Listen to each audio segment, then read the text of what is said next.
नमस्कार प्रिय छात्रों, स्वागत है आपका आपके ही प्रिय चैनल में। आज मैं आपके सामने उपस्थित हूँ कक्षा 7वीं की पाठ्य पुस्तक वसंत भाग 2 में से पाठ 19 आश्रम का अनुमानित व्यय लेकर, जो कि मोहनदास करमचंद अर्थात गांधी जी द्वारा रचित है। गांधी जी जब दक्षिण अफ्रीका से आए, उन्होंने अहमदाबाद में एक आश्रम की स्थापना की थी। इस पाठ में उसी आश्रम के व्यय अर्थात खर्च के अनुमान का विवरण दिया गया है।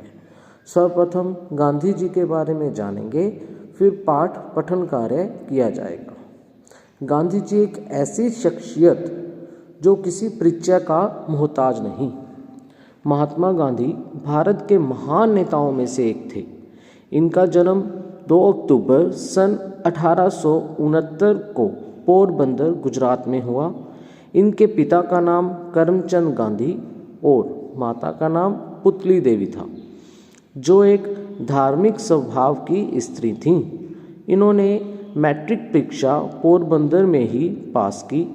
13 वर्ष की आयु में आपका विवाह हो गया। फिर आप वकालत पास करने विलायत चले गए। बैरिस्टर बनकर भारत में आए तथा मुंबई में वकालत शुरू की। किसी मुकदमे के सिलसिले में आप दक्षिणी अफ्रीका गए। वहाँ भारतीयों के साथ अंग्रेज़ों का दुर्व्यवहार देखकर आप बहुत दुखी हुए। पुनः सन 1915 ईस्वी में आप भारत वापस आ गए। आपके सत्याग्रह आंदोलन चलाया।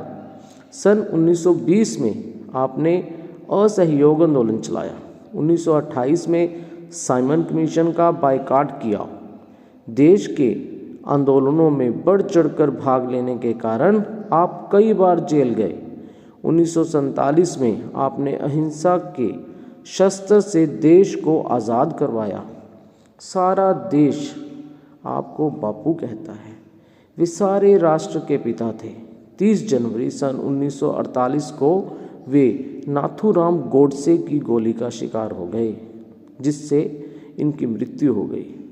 गांधी जी मरकर भी अमर हैं। हमें गांधी जी के जीवन से शिक्षा लेनी चाहिए। तो बच्चों, गांधी जी के परिचय के बाद अब हम इनके द्वारा रचित आश्रम का अनुमानित व्यय पाठ पठन करेंगे। आश्रम का अनुमानित व्यय। आरंभ में संस्था आश्रम में 40 लोग होंगे। कुछ समय में इस संख्या के 50 हो जाने की संभावना है। हर महीने औसतन 10 अतिथियों के आने की संभावना है। इनमें 3 या 5 सपरिवार होंगे। इसलिए स्थान की व्यवस्था ऐसी होनी चाहिए कि परिवार वाले लोग अलग रह सकें और शेष एक साथ। इसको ध्यान में रखते हुए 3 रसोई घर हों और मकान कुल 50,000 वर्ग फुट क्षेत्र में बने तो सब लोगों के लायक जगह हो जाएगी। इसके अलावा 3,000 पुस्तकें रखने लायक पुस्तकालय और अलमारियां होनी चाहिए। कम से कम 50 एकड़ ज़मीन खेती करने के लिए चाहिए, जिसमें कम से कम 30 लोग काम कर सकें। इतने खेती के औजार चाहिए। इनमें कुदालियों, फावड़ों और खुरपों की ज़रूरत होगी। बढ़ईगिरी के निम्नलिखित औजार भी होने चाहिए, जैसे 50 बड़े हथौड़े, 3 बसूले, 5 छोटी हथौड़ियाँ, 2 अरन, 3 बम, 10 छोटी बड़ी छेनियाँ, 4 रंदे, 1 सालनी, 4 केतियाँ, 4 छोटी बड़ी बेधनियाँ, 4 आरियाँ, 5 छोटी बड़ी संडासियाँ, 20 रतल कीले छोटी और बड़ी, 1 मोंगरा लकड़ी का हथौड़ा जिसे कहते हैं, मोची के औजार। मेरे अनुमान से इन सब पर कुल 5 रुपया खर्चा आएगा। रसोई के लिए आवश्यक सामान 150 रुपये खर्च आएगा। स्टेशन दूर होगा तो सामान को या मेहमानों को लाने के लिए बैलगाड़ी चाहिए। मैं खाने का खर्च 10 रुपये मासिक यानी कि महीना प्रति व्यक्ति लगाता हूँ।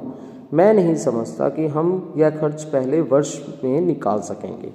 वर्ष में औसतन 50 लोगों का खर्च 6,000 रुपये आएगा।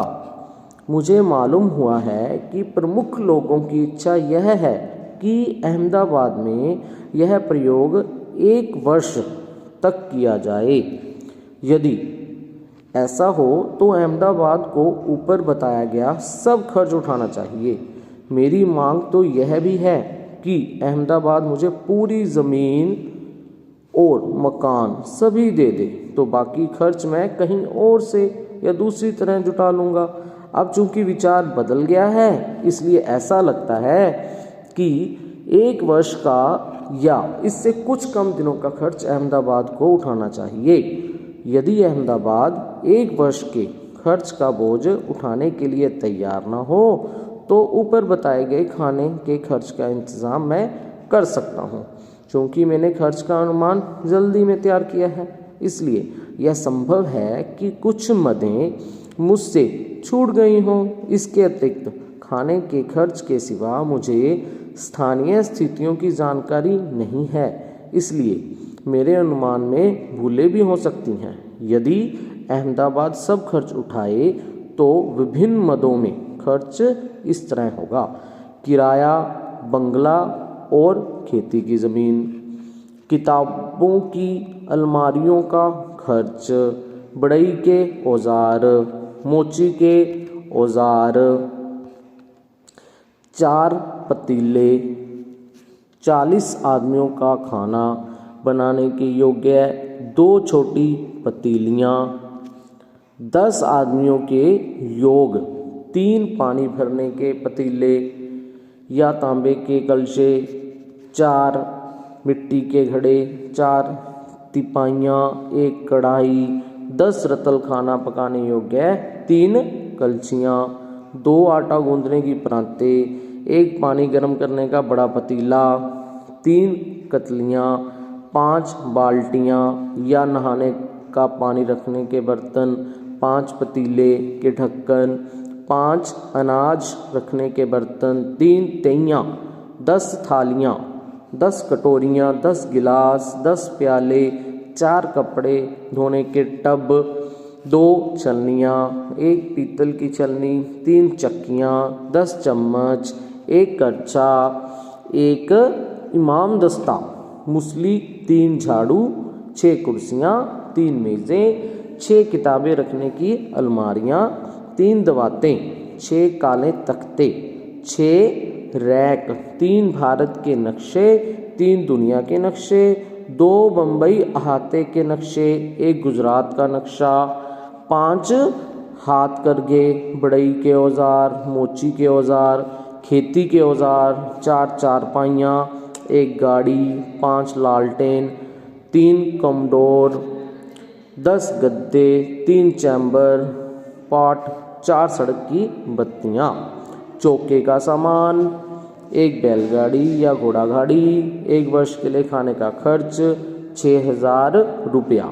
मेरा ख्याल है कि हमें लोहार और राजमिस्त्री के औजारों की भी ज़रूरत होगी। दूसरे बहुत से औजार भी चाहिए, किंतु इस हिसाब से मैंने उनका खर्च और शिक्षण संबंधी सामान का खर्च शामिल नहीं किया है। शिक्षण के सामान में 5-6 देशी हथकरघों की आवश्यकता होगी। मोहनदास करमचंद गांधी। तो इस प्रकार इस पाठ में गांधी जी द्वारा खर्च का विवरण दिया गया है। तो इसके बाद कुछ लेखा जोखा प्रश्न उत्तर हैं। 5 प्रश्न लेखा जोखा में हैं, भाषा की बात है, ठीक है जी। फिर उसके बाद समाज संबंधी जानकारी है। तो ये हम करेंगे अगली PDF में। धन्यवाद।